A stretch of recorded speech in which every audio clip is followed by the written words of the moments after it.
What's going on, guys? Welcome back to the Bros video. Today, I'm going to be teaching you the Thumbchuck hand roll.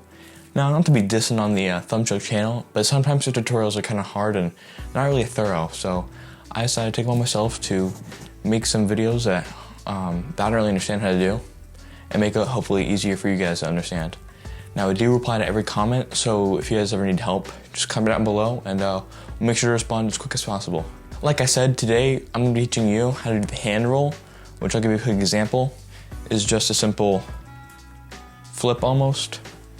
This is a very beginner move and it doesn't take long to learn. A little bit of practice will always do. Here's a quick example of the hand roll.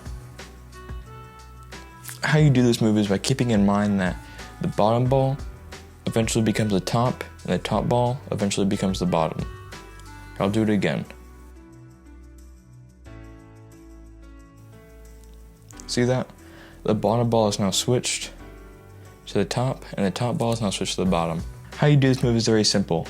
By pushing your pinky down very hard, it gives the bottom ball momentum. So if I do it hard enough, it'll flip. Now, I'll do it very slowly. The bottom ball is pushed by the pinky, releasing it, going around. Now by here, you want to start to move this top ball down to the bottom by guiding it with your thumb.